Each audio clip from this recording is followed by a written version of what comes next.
All right, we're live. Okay. We are live. I'm turning on my light. That's better. Right. I know. I've got the shiny background, I still have my pictures and stuff, I guess. which I love that. It gives you personality. I've got nothing. Oh, I do have this, which I gifted myself because I'm going to that's WIC awesome. my way to doing yoga. I know. Amazon.com, super cheap. That is so funny that you said that about yoga. Actually, let me make a note because that's what I'm going to bring up. I've been trying to get back to yoga and I just can't do it. And I thought, I'm making it too complicated. I could just do yoga on the TV because they have those Thank you, yoga YouTube. channels. Yes, YouTube videos. And I was like, why aren't I just taking 20 minutes at the end of the day to do this, even if I do it with the kids? Oh my gosh, and just 20 minutes is even more than my goal. It's just like 5 or 10. But you know what I did? This is how desperate I am.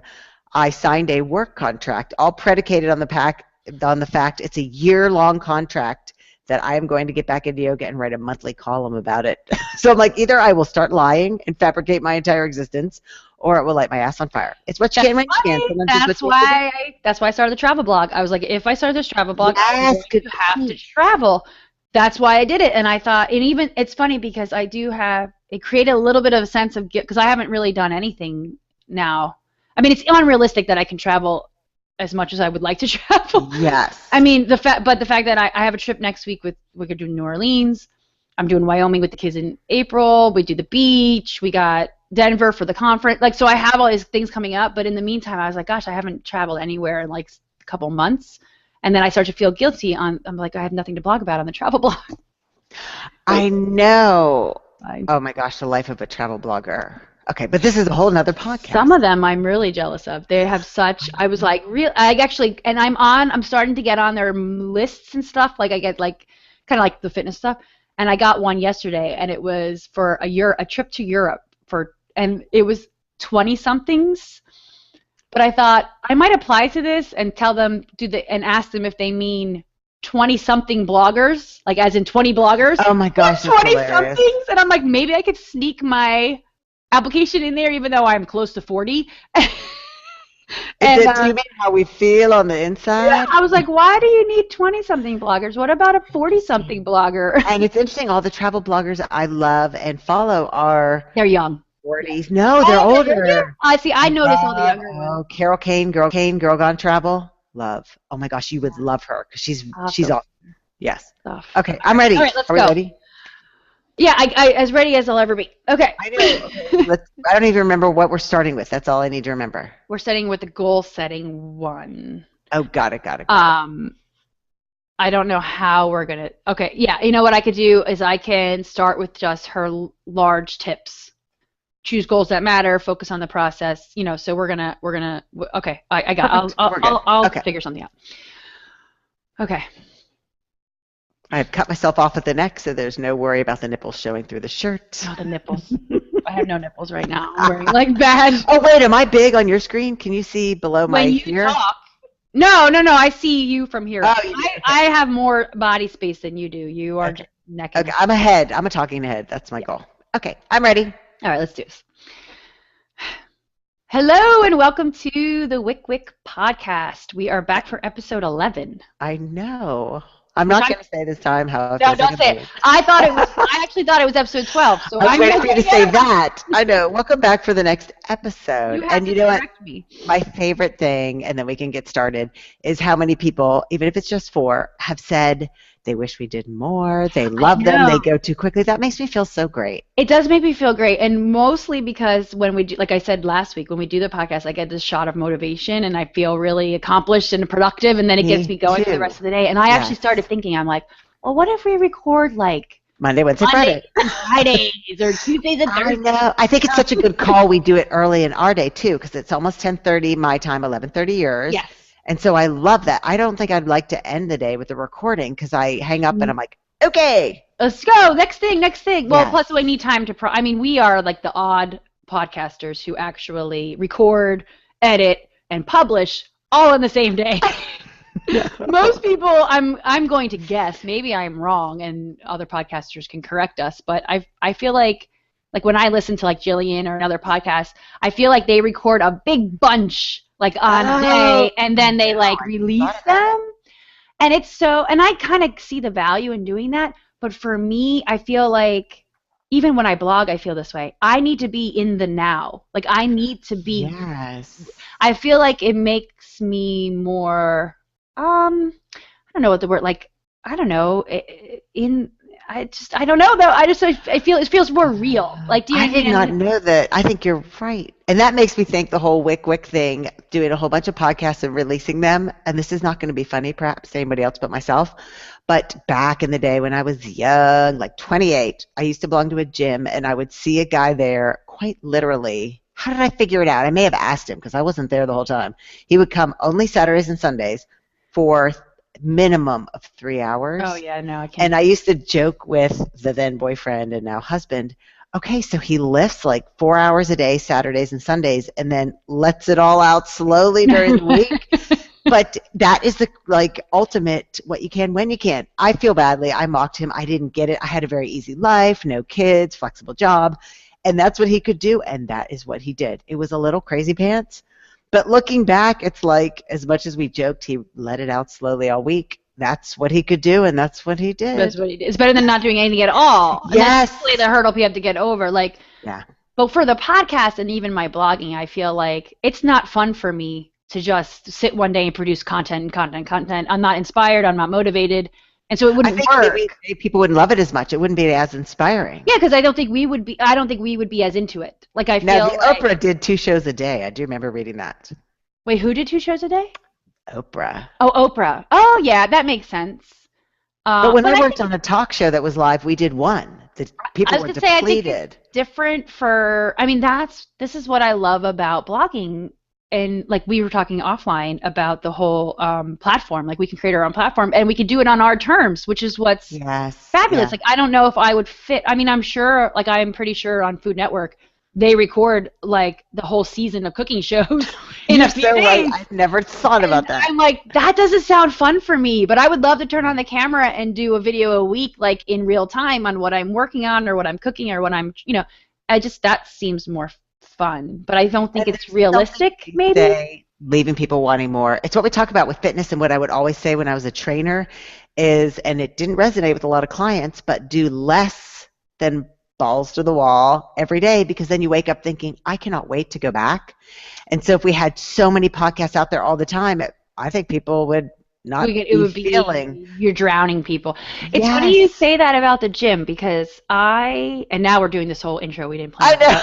The balls to the wall. But it's good. I actually have a new philosophy at the gym. So because most people know I'm a CrossFit crazy fanatic and I do go every morning at 6 a.m. And the last few weeks I've taken a completely new philosophy or approach.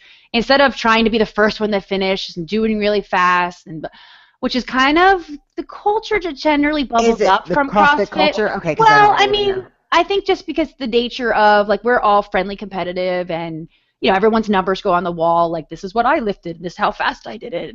So I think it's natural. Like you want to be at the top of the list sometimes, and I've consciously made the decision to rearrange my priorities, shoot more for slow workouts where I am doing all of the movements correctly. I'm doing the weight as close as I can, doing the weight that they're prescribing versus maybe easing off because I would be slower if I do. Good point. And I've been doing that for like the last 2 weeks, and it's been refreshing. And I actually wrote a blog post a couple days ago, like I'm the slowest one at the gym again.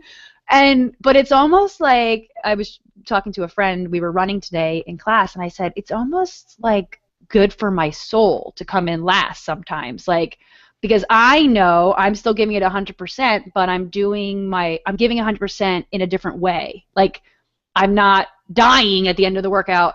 I am meticulously trying to do the moves correctly and meticulously approaching the like the pull-ups or the whatever I'm working on instead of just going, let me get through this really fast.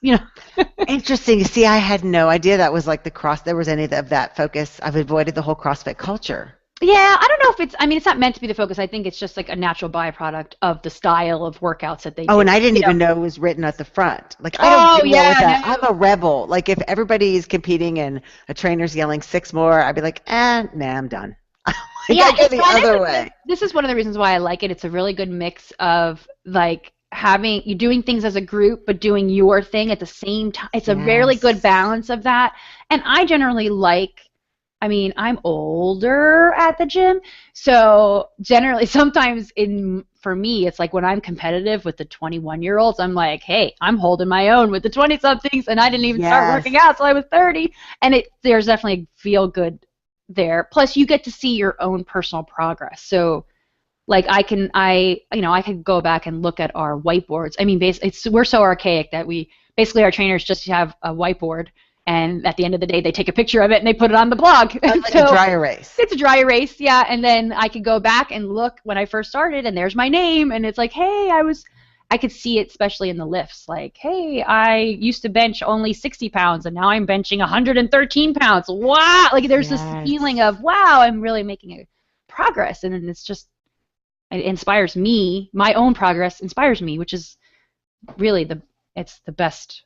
The best of both worlds in a way. Like it's internal yet external. It's kind of weird to explain.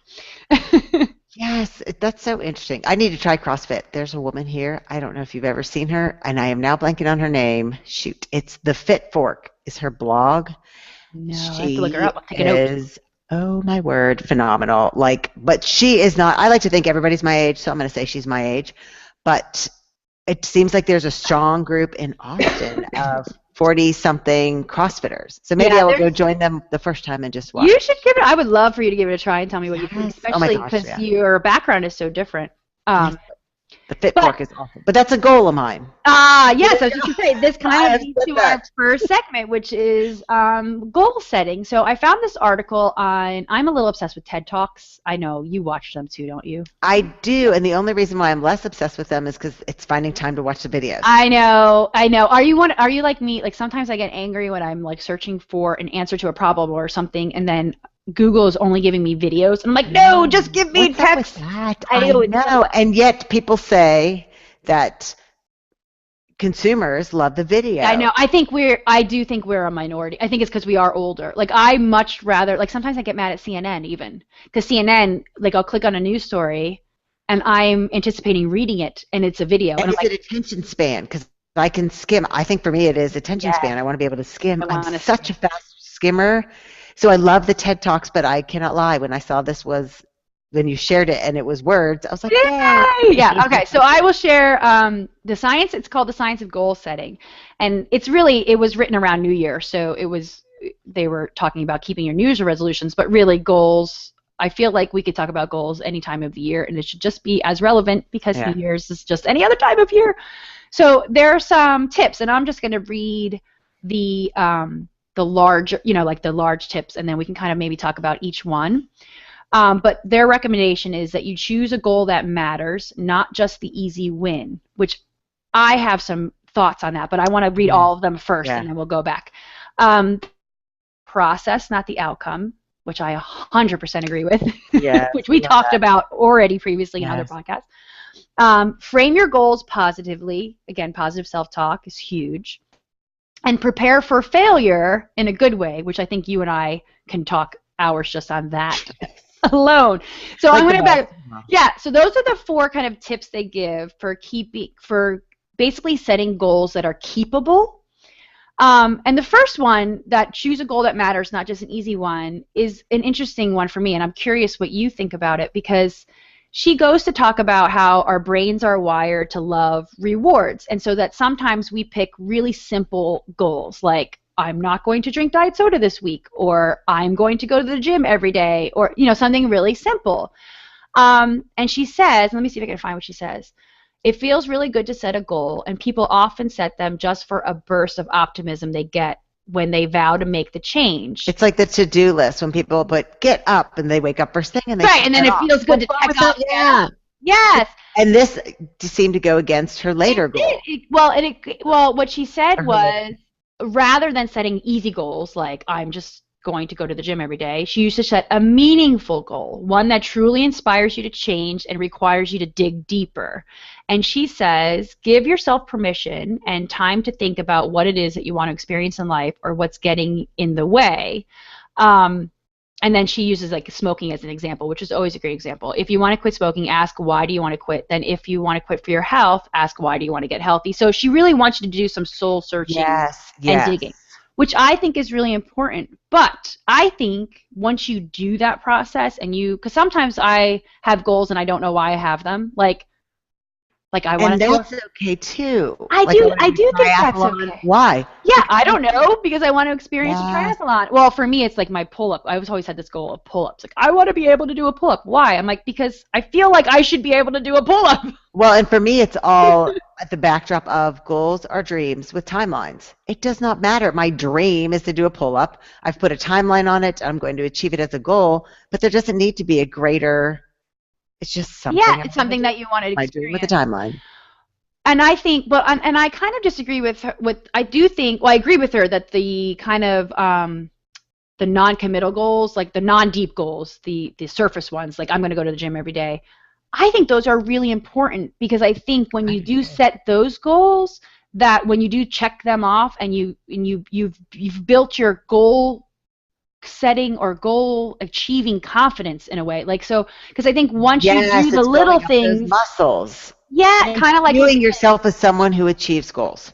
Exactly. And you are almost rewiring your brain to say, look, I told myself I would stop drinking soda, and I've stopped drinking soda today. Like, even if we take it today, and then that gives you confidence for tomorrow. And people always say, like, what confidence is like a muscle, and the more you, and I totally agree with this. The more you so do I. Yeah. Flex that and muscle. Self-definition too. It's like, for me, it was the giving up soda for ever, because then my chance of cancer is diminished. Oh my gosh. That's no motivation to me. And I don't think that works for smokers either, because I mean, everybody knows smoking is bad for you, and you're like, I want to get healthier, I want to quit smoking, but that digging deeper isn't almost enough fuel to get you from the day-to-day of, let me just not have a cigarette after lunch, because I always have a cigarette after lunch. Let me break that, which will, by the way, we could revisit that in our next segment. But just that one little thing, and when you don't, if you set that little goal, and then next week it could be, okay, well, now I'm also not going to have my cigarette on the drive to work. Or I want a cigarette today after lunch.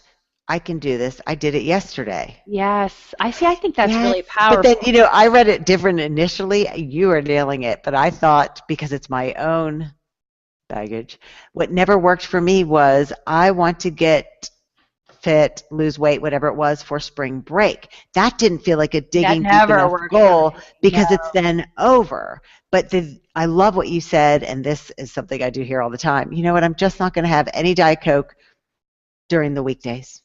And that may seem so superficial to her, huge, and then the weekend comes, and I think, I've gone all these days without doing it. Do I really want one? No. Yeah, it's funny, because that's kind of the approach I took 10 years ago when I started Weight Watchers, and I can go back and look at my old food journals and see, like, my thing was, I let the reins go a little bit on the weekends, so I wasn't as strict, and what I learned was, by doing that, it wasn't that I would go like hog wild on the weekends and binge and eat all day, but it was like, you know what, I'm not going to keep my journal as strict, I'm not going to weigh everything and worry about it as much, and let the intuitive kind of take over and enjoy an ice cream cone with my son or whatever it might be, and then go back to business Monday morning. And I think that really helped me, because it didn't feel like I had this, oh my God, I'm never going to have an ice cream cone again feeling. And it was very contained into a 7 days. And it gave me more motivation Monday through Friday. And I mean, sure, maybe I could have lost weight faster or if I didn't do that, but this was long term, and I wanted it to be long term, and I wanted a goal my goal really, of course, was weight loss, but more so it was to kind of stop this yo-yo dieting cycle that I was in.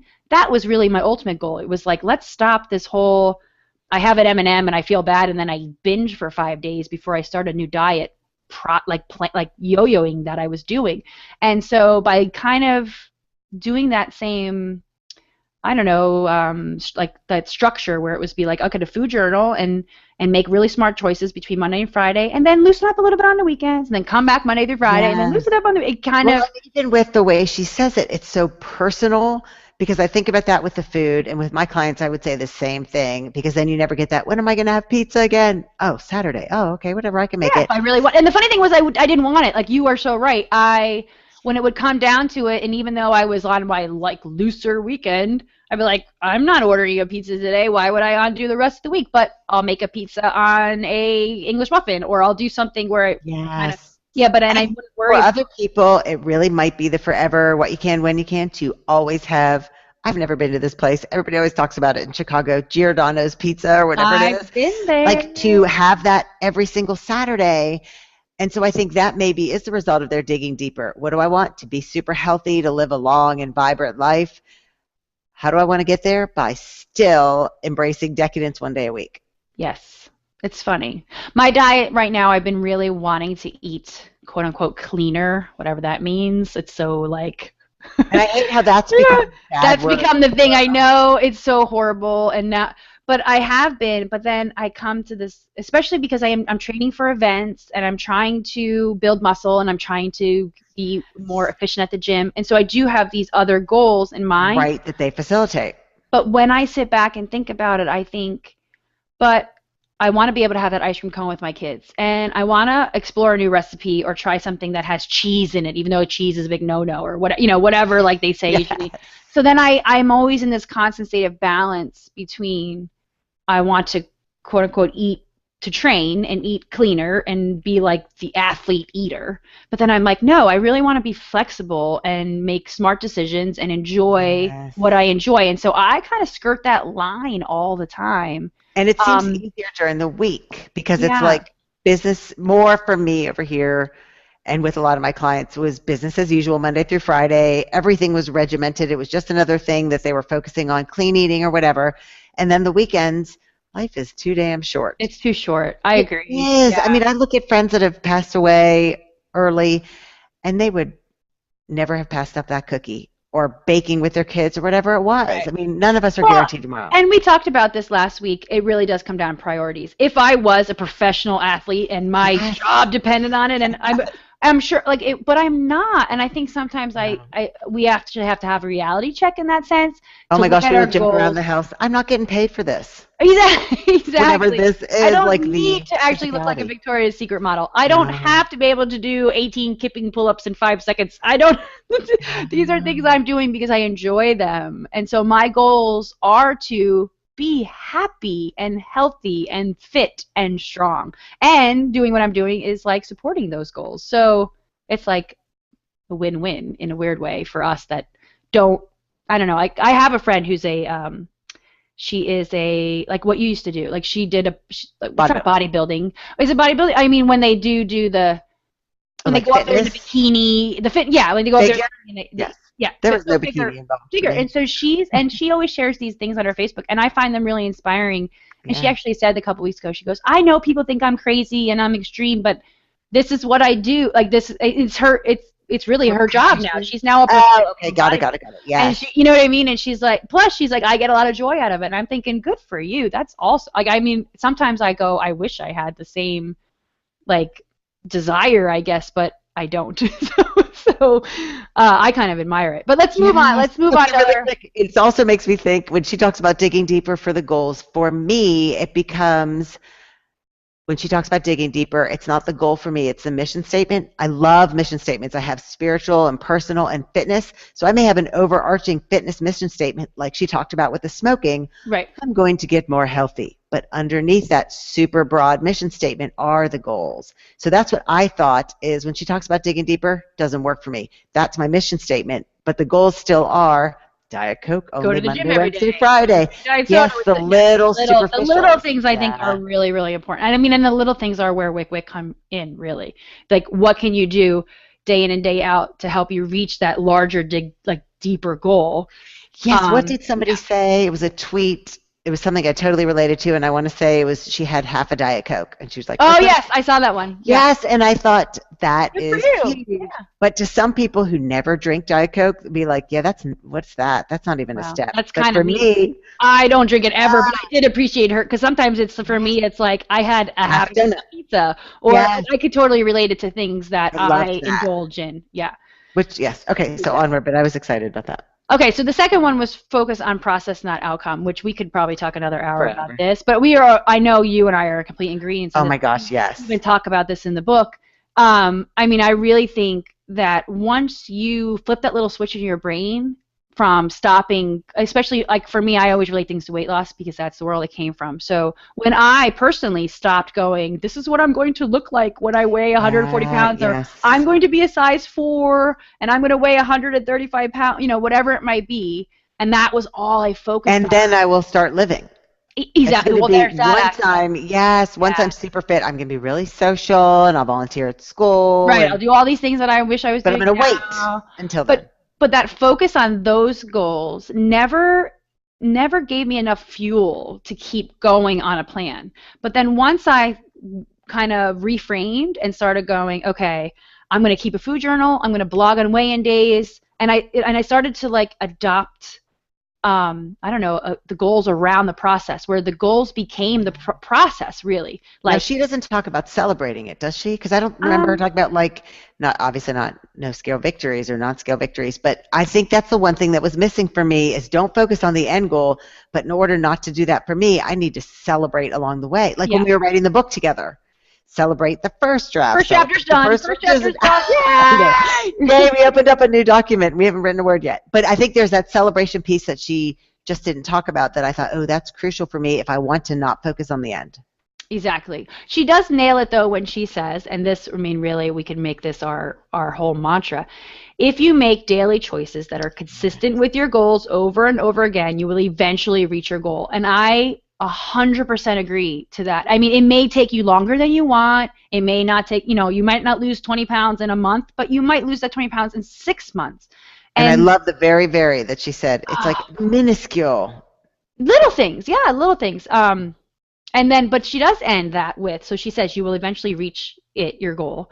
And then she puts, though, it may look nothing like what you expected, which is really a powerful, if you've been a person who have reached kind of goals in your own life that were hard reaching goals, like for me it was my weight loss or running a marathon, or she nails it there too, because I do think when you create you dig deep and create a really deep goal, then you focus on the process of that goal. When you actually reach that goal, it really does never look like the way you had in your mind, which is probably why if you focus on the goal instead of the process, you're disappointed. You never actually get there, because on your way you kind of start to realize it's not what you think. Like, I really did think when I was in my 20s that if I lost enough weight, I would look like a Victoria's Secret model, and I would prance on the beach and everybody would be like, wow, look at her. Like, you know what I mean? It's not even happened. I reached my weight loss goals, and of course I was slightly more confident. But I realized, and I have blog posts about this from years ago, where it was like this realization where, oh my gosh, everything is exactly the same. I'm still married to the same man. I still have the same kids. Or there's different barometers. I mean, I had clients who lost 100 pounds. That was their goal starting out. They were so excited. Still had 80 more to go. And I'll never forget a client saying to me, and I've lost 100 pounds. I've nailed my goal. And I am realizing that people still view me as the fat girl. Yes. Because now I'm held to a different standard. And she said, I am so glad. I feel so good. I can do things I couldn't do. I can get on the airplane and buckle the seatbelt. Because it never occurred to me, Carla, I was going to be held to this new standard, totally different one. Now that I'm not morbidly obese, people are like, she's fat. That's so true. That had been my goal. I think it's also internally, though, because I know when I finally lost the weight, and I really lost, I mean, there was a point where I almost can't even comprehend how skinny I was, even now, like back then, and I thought, I am still holding myself, like I couldn't accept that I wasn't the chubby girl anymore. Yes, it's that and it's like almost an identity crisis that happens with weight, especially with, I think, with weight loss. And then for me, it happened even with the fitness, and now that I am a weightlifter, I almost have this, like, because you remember a time where you would either make fun of those people or you envied them so much, and then when you become one, there's this like, oh, wait, do people see me now the way that I saw other interesting. people? Yeah, and So and see, for me, the difference when thinking about the goal is I come back to our book, which, not to always bring up the book, but since 2001, I have had literary agents and I'm trying to get this book deal, and it was fiction, but now it's this, and we got the book deal, and I thought, I bet before we got the contract, I will be counting down the days to release day, and this will be such a big deal, and on and on and on. Right. But by not focusing on that, I'm surprised how it's changed. Like, this is already successful for me because I have loved every step along the way, and we've already touched so many people, and it's been so enjoyable. I never would have guessed that, sure, I'm excited the book's coming out, but it's not the life-changing banner moment that I thought it would be, because there have been so many banner moments along the way. You're right. You know, I also set a goal to write a book and to have a book, because I've done books, but I've self-published, and so I've had this goal to, like, get a publisher and write a book that will be on. And you're right, looks nothing like our entire experience with the publisher looks nothing like I imagined. You're right. It's fun. It's actually kind of funny to think about. And just the end goal, I thought, would be walking into whatever brick and mortar is left, Barnes and Nobles, Powell's, whatever, and be like, ah! And now it's like that day is just any other day, which I never would have anticipated. And had I only focused on that day, I would have been disappointed. It's true. Okay. I'm sorry, coughing. All right. The next one was frame your goals positively, which I think I always talk about reframing. And this is another concept we bring up in the book, which is like reframing. And like we always say, like, oh, I got to go to the gym tomorrow. People are like, I get to go to the gym tomorrow. Yeah. And like, you know, I mean, I think that's kind of, I mean, it's funny because that's kind of a silly one that people who don't work out might not understand. But I think when you really do make a conscious effort to spin things that will help you reach your goals in a positive light instead of a like ugh moment, like, and you know what I mean, like I even do this with my kids, you know, like it could be anything, like if you might dread, I'm trying to think, like homework. I would say we don't have elementary school kids with homework, no, not us, but yeah, I always try to spin it kind of positively for them. I'm like, yes, it sucks doing homework, we get it, but you can either avoid it, procrastinate it, have it hanging over your head, or I'm like, or you could just come home and go, hey mom, look at my homework, get it done in 3 minutes, and then like move on. I'm like, sometimes we fabricate in our brains things and make them worse than they really are. Oh, and it took the injury for me. Like I hate cardio. I laugh that I'm always invited to run races. I'm like, you must not read my blog because I have an entire brand predicated on the fact I hate cardio. But when I couldn't do it for 4 months, and I realized, I saw people tweeting, I don't want to work out today. I'm not in the mood. You kind of like, I wish I could. Yes. So I've truly never looked back with that one. And I think exactly what you said of, I am so lucky I get to do cardio today that I hate. But it is that. It's that it's a gift, any of this stuff. Well, and I look at runners, like it's fun. I've been running now, I think, for like 5 years, which is still shocking to me. And I'm trying to get back into it now that spring is here. And I think I for a couple of days there, I was like, oh, I should run more. Oh, I should run more. And it was like and then I thought, no, I need to look at running as this, oh, you know what? Let me take 10 minutes, even if it's just 10 minutes. Do a mile, so I get a mile to think with no phone beeping and no kids and I really frame the run as something that's positive, me time. Yeah. And then it's amazing how anything is palatable when you frame it right. Yeah, it's true. It's totally true. Okay, the last one there was one more. Set yourself up for success.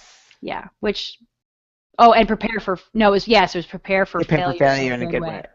Yeah. And it's the simple one.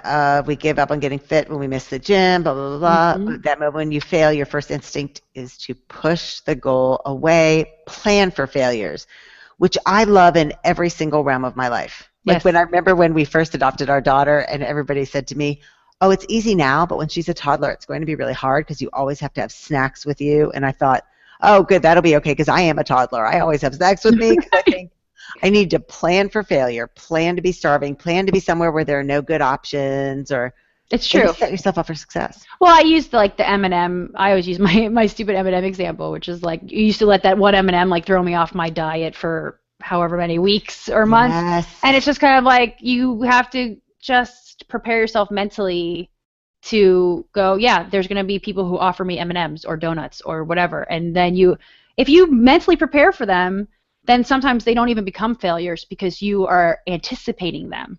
You know what I And mean? Like, for me, it's the visual of the path. The saying yes to the donut is just I took one step off the path. Where's the path? Right there. I'm stepping right back on. on the path. That's You're great. as close as your next choice. And so it's such the visual with me. Because That's I can so visual. easily get derailed with the workouts because, and it's not that I'm too busy. It's just not a priority right now. As much as I love the gym, I just right now am truly wycwycing my fitness.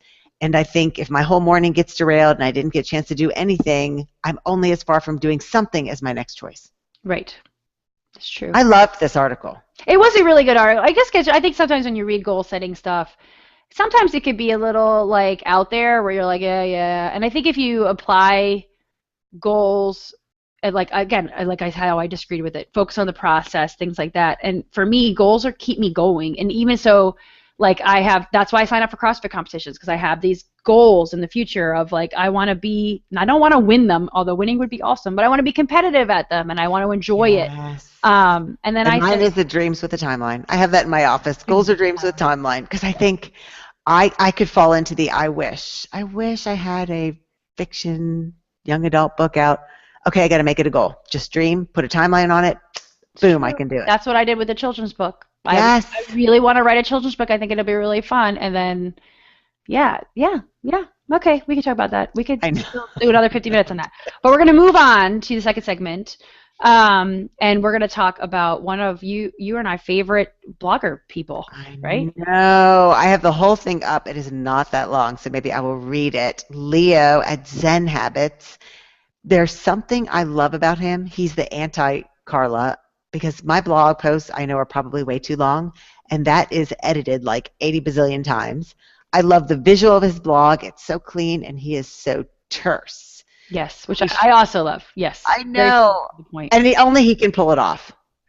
It works for him. He has the whole minimalist thing going, and he gets right to the meat of stuff. I mean, really, though, we successfully did that with the book. I'm just saying. Not that we want to bring up the book again, but I mean, that was a goal of mine. I was like, I don't want any BS in this. I want this to be, people read it, they absorb it, and it becomes something. It's so small, digestible that it doesn't feel like, who wants to read a 500-page book on goal setting? Well, and it's also and man, I learned this young with regards to writing. If something looks easy, because I joke to my husband all the time, people will pick up our book and think, so they wrote that in a weekend? If it looks easy, it's just because it's done well and it takes a long time. I bet he labors over these posts. Oh, I'm sure he does. Simple that it must take forever. So we loved this because he was wycwycing without realizing it, and he talks about the discipline habit. I won't read the whole thing, but just a little flavor taste of it is, what do you do if your life is a mess? You have no discipline or routines. You can't stick to anything. Procrastinate and feel out of control. You start by washing your dishes. One small step. When you eat your cereal, wash your bowl and spoon. When you finish drinking coffee, wash your cup. Don't leave dishes in the sink or the counter. Mindfully wash your dish right away. And I love this next piece because it's what you and I always talk about. Form this habit one dish at a time, one day at a time. And he shares a little bit more, but basically it's, you will build the discipline habit and trust yourself to stick to something, but for now, just wash your dishes mindfully with a smile. It's like he's talking directly to me. It's really, it's like he's looking in my kitchen and seeing that I have dirty dishes on my counters all the time. And I love how he went back to what you said, the last segment about the confidence, building up confidence. And it's the trust. Trust yourself. You will stick with something. And how do you know? You wash your dishes mindfully and put them away. It's funny because I find myself, and we shared this article on the blog a few weeks ago, but I really think it was so poignant and simple that it warranted a discussion. Yes. And I've been doing this with flossing. I've been wanting to be a flosser. You and I are so different. Flossing's the only thing I do. Oh my God. I've been wanting. It's a chia. Do you eat a lot of chia? I don't. I have them. I eat them, but not all the time. But oh my gosh, I floss like 5 times a day. Have always wanted to be a flosser. I'm just not a flosser. That's the only thing I have going for me. It's like I want to be a flosser, but yet I'm not flossing. It doesn't make any sense. And then when I think about it, I lack the discipline. One tooth at a time. Right. So what I started doing, and you'll be proud of me, and this actually might be like my challenge to myself, but what I started doing, even though I wake up at 5:15 in the morning and I have my workout clothes right by my bed, which is funny because these are all things that I did really similarly to what he describes in this article. Yeah. When I first started becoming a morning workout person, I just did it. I was like, okay, this is the only time I can get it in, so I'm going to get my clothes ready. I used to sleep in my running clothes. I would sleep in my running clothes, have my sneakers by the bed. Do that with food prep, just to set myself up for success. Because go on with the flossing thing. Well, you put yourself on autopilot, right? You put yourself on autopilot. That's how I used to think about it. Put myself on autopilot. If I don't give myself time to think about it, I just do it. And that's kind of what he's talking about. It's a discipline habit. You just do it. So I have been for the last 2 years. Before I go to bed, I just put my clothes out. My workout clothes are out. They're ready to go. My sneakers are right there. They're ready to go. I wake up. I go into the bathroom. I go to the bathroom. I brush my teeth. I put on my workout clothes, and I'm out the door. It's what I do. And I thought, I started this past week actually. I brushed my teeth, and I saw the flossers, and I thought, I could floss right now. Which seems, you would think, oh, you don't have time, you're running in the morning, I only give myself 20 minutes to get ready, blah, blah, blah. But I'm like, no, I have 30 seconds to run this flosser. And that's what I need to do with the chopping. It's amazing how with different habits, like apparently it's all my genetics. I could no more go to bed without flossing than run naked up and down the street in front of my house. It's like such a habit and a thing. Right. But the food prep, that's kind of like I'm not like you. Yes, you're so good with that. I could cook. I could whip up anything with what I have in my. But here's the thing, and this goes back to an article that you and I shared months and months, if not years ago, where they said start with one tooth. We've shared this article a long time ago when we first launched the blog. I don't floss all of my teeth. I only floss like the fronts. You know what I'm saying? Because I thought to myself, let me just do that because I could quickly get the floss in these, 10 teeth and not dig in the back, get it stuck, and whatever. It goes back to the treadmill. If I can't get on for 30 minutes, should I not do anything? No. So I thought if I do this, if I follow Leo's advice, just do it. Just do it. Then the habit will get started, and then I can add my other teeth once the habit is so ingrained that I don't even think about it anymore. Do you know what I mean? So it's funny because I'm doing this right now. And I need to do that with meal prep and just figure I'm just going to prep the night before for dinner. That's it. Right. Chop everything because it doesn't need to be, it can be super mindless, and it comes back to the trust. Well, trusting yourself that you would. Yes. It's funny because it's trusting yourself to stick with something. I think that's because I've said I'm going to meal plan. I don't trust myself. I haven't really even started because I don't trust I would stick with it, and it's not a path I go down when I know I'm not going to do it. I just need to start and trust. Yes, and it's funny because this article actually even resonated with my husband, which never happens. And he was talking about it because he's been doing good on his soda habit, breaking his soda habit, and then I think it was maybe the Mio, like we talked about.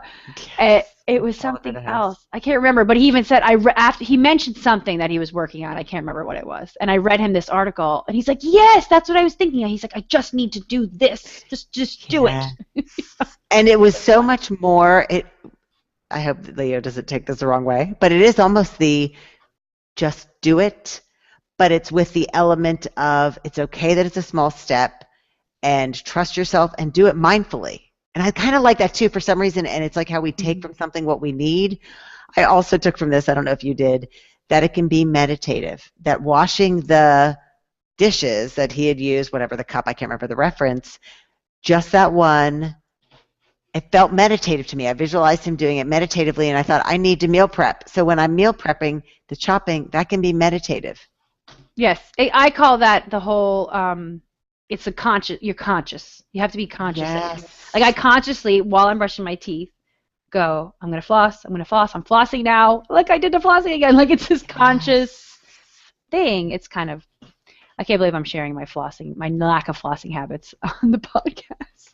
Well, and I laugh that that's like the one thing that I rock at. We are so good because we're so different. We are so different. It's so funny. It's really, so it inspires me the things you don't struggle with.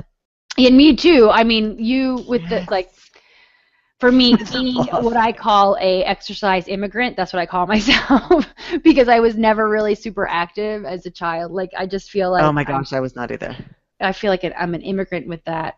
The food thing for me, though, like, I always did enjoy food. I just learned how to channel it in a healthier way instead Yes, of and be like, creative. yeah, I got more creative in a healthy way instead of getting creative. I used to joke that I can use my powers for good or evil. I mean, not that you're supposed to be like talking about food as good or bad, but there's sometimes we're all in. But it's the powers, it's not the food, it's your skills. It's true. I'll invent something like really indulgent, like, you know, some kind of s'more cookie or something with marshmallows and chocolate and caramel and pretzels and it's like, and it'll be really good, to be honest. And then I kind of joke even internally, and I think I'm like, I do have this like just desire and talent to like create yummy food, and I'm like, I just learned how to like frame it and go, okay, I'm going to learn how I can put avocados in everything or Yeah, and I think kale. it's the desire for me. Yeah. Like, I can't stand when women say, oh, I don't even know how to boil water. I'm like, no, that's not it for me. I could figure everything out. But for me, it's the priority. It's true. You have to make it a priority. And I have made it a huge priority, even because for me, I have made a huge priority to raise diverse, healthy eaters. That was Yes, and I'm focused on the H word, but not the D. for me. I always want it, and I have been so proud of my 9-year-old son. Like yesterday, I just whipped something up. This is what I do. So I didn't have anything prepared for dinner, and the husband wasn't going to be home. He had tennis, and I was like, oh, what am I going to make them for dinner? I don't know. And I looked at what I have, and I literally play games of Chopped in my head. Like when you enjoy food, things like having your own episode of Chopped running in your head, and I look at what I had. I go, okay, I have chopped ham, I have frozen peas, and I have whole wheat pasta. Yeah, well, I don't do that. But Yes, I don't do that kind of thing, but it's not, yes, I think, and how quickly can we finish this up and grab the chocolate and go outside and play hopscotch? Well, I made this, like, I used a little bit of milk and a little bit of cheese and made like a creamy pasta. Like, I used whole wheat pasta and peas and ham, and then it's something I've never made before. I just made it up. I don't, like, you know, I'm just grating cheese and mixing it and go, oh, that tastes good. Boom, dinner's done, and I put it in front of like the 4-year-old and the 9-year-old. And the 9-year-old's like, again, he's like, what's this? Because I need to know what's in my food. That's his new thing. And I go, it's just pasta with peas and ham and a little creamy sauce. And he goes, oh, it's all right. It's good. Can I have more? And I'm like, oh, he just ate what I gave him. No complaints, no thanking. And he did the same thing. I made meatloaf last night, and he's like, oh, meatloaf? And I go, yeah, it's meatloaf. It's just like a giant hamburger. And then, like, he ate it. He goes, oh, this is good. Can I have more? And I'm like, ah! He's eating my food. Yes, and I think that's so much the vibe, to get off topic, and then we'll wrap it up with our last little piece, because we are going on and on. It's the not asking the question, because my husband will say, and this is way too much information to the child sometimes, what do you want for dinner? And I will literally leap in between them. I'm like, no, we don't ask that. Yeah. I will, like we talked about with the choices, but I'm like, oh, look what we're having. We're going to do this together. And she's like, oh, this is great.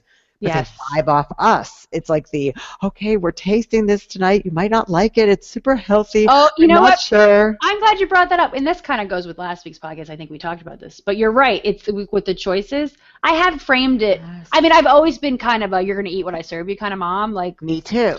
but I have taken that little extra step to just go nonchalantly, it's just pasta with a little cream sauce. It's good. Yes. And I don't Oh my anymore gosh, go, with you might not anything. like it, I'm not sure. Yeah, like I just go, it's pasta cream sauce, it's good. Now, of course, the 4-year-old is a completely different story, because he's like, I don't like this, you know, and I go, just eat 3. I'm like, just eat 3 more bites and then you're good. Like, I just do that. Oh, see, now I'm glad mine was a late talker, because I don't think she talked it to. She couldn't say anything. Well, he's 4. I mean, he can talk. Oh, okay. And he's doing the face. Like, he made a face, and he's like, oh, I don't like this. And I'm like, you're fine. It's not that. And I generally do. I brush off there. I'm like, it's pasta with cheese on it. You can't not like it. Oh, my God. I mean, I don't force him to eat the whole thing, but and it's funny, because even him now, he's like, I go, it's just a few more bites. Just take like 3 more bites, and we're good. And then he ends up eating like the amount that I want him to eat, and you know what he wanted afterwards? He's like, can I have frozen peas? I'm like, yes, you could eat frozen peas. Here you go. My daughter and the black beans. Or is this what we're having for dinner? Yes. Could I have black beans? No, not again. I was like, all things in moderation, including black beans. So funny. All right, so let's wrap up. We do, because I do feel like we babbled a lot today. Let's go to the WIC Wickers of the week, and we will save the rest for next time. I am super excited about mine, because she taught me a lesson.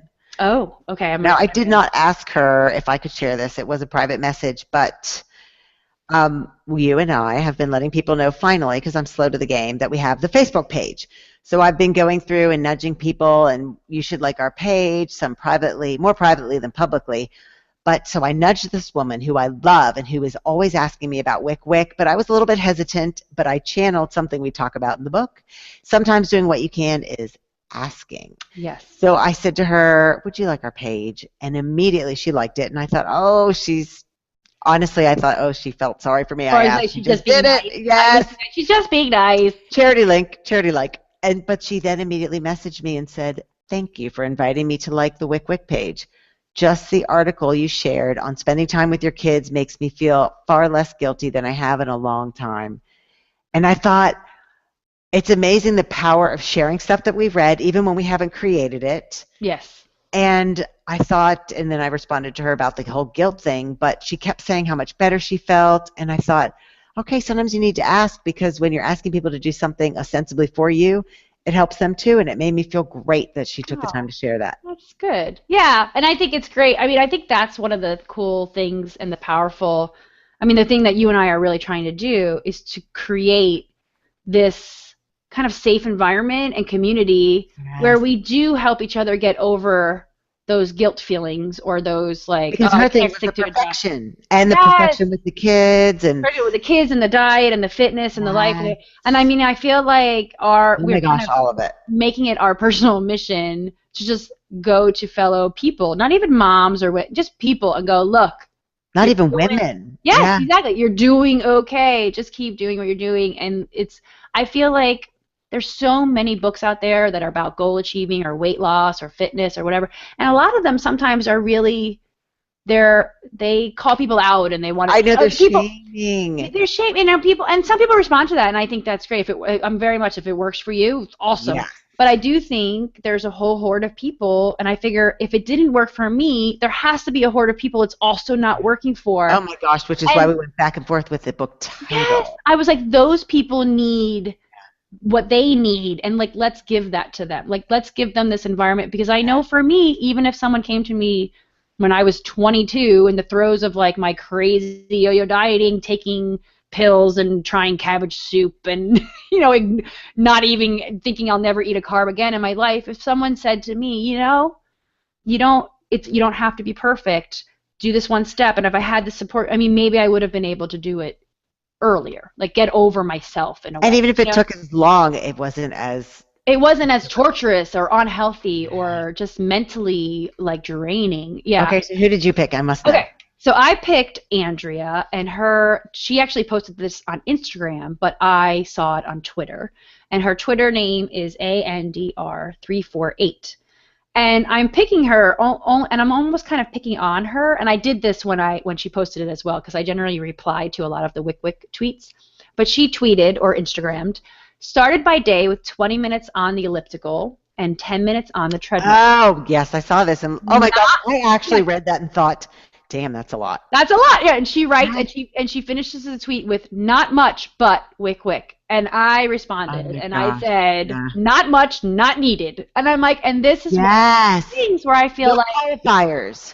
There are no qualifiers. No qualifiers. Own it and celebrate it, because I do think that's really powerful. And then move on. So even if you do maybe think, this is and we talk about this in the book, but the whole reframing. If you're framing yourself as going, I never did enough, I didn't do enough, I'm not doing enough, I'm not doing enough. Or today wasn't enough, why the hell do I want to try again tomorrow? Right, it wears on you, on you. Whereas you say is, I got up and did 30 minutes of cardio before work, woohoo, I'm starting my day. Oh my gosh, not to mention, I was super impressed that she did that. I was like, you do not need a qualifier, because that is pretty badass to me. I feel like that little reframing really does give you more fuel. It can give you more fuel, or it could drain your tank. Those are the two things that happen. And so if you stop the qualifiers and celebrate versus framing it in a negative, if you do the positive, you'll give yourself more energy to keep going, So, yeah, that was so she's a WIC Wicker of the week, and I'm making her a bad example in a good way. Does that make sense? Does that make sense? It's like with the race. I walked a half marathon. I didn't only walk. Oh, There's no need. You don't need to explain ourselves. It's true. Yeah, just own it. And I feel like that's another thing I'm trying to pass on to my kids. Like, just own it. You like it, own it. Don't go, oh, I really like, as I joke with, I can't, sometimes you can't talk about things that your kids do as they get older because you don't want them to be embarrassed. But there are a few things where, like, Ryan likes certain things and he thinks he shouldn't like them. And I'm like, Oh, if you interesting. Yeah, like we're not them, there yet. I'm like, if you like it, own it. No Yeah. one can make fun of you if you are completely confident in Oh in my who you gosh. are, you know? Yes. Oh my gosh. Yes. Yes. Okay, we can talk about this next time. Yes, I we have can. So thought we're about gonna have that to too. wrap up. Like, we're pushing an hour now. Yay! Episode Yay! 11 in the In the books, can. in the can. Love this. I feel energized and I'm ready to start my day again. It's awesome. Yes. Thank you. I'm ready. I'm going to wick the rest of the afternoon. All right, we're out. Thanks for listening, guys. Wick wick. See you next week. Wick. Woo, we did it. All right, wait. I'm going to stop the broadcast. Is that what I do now? Yes.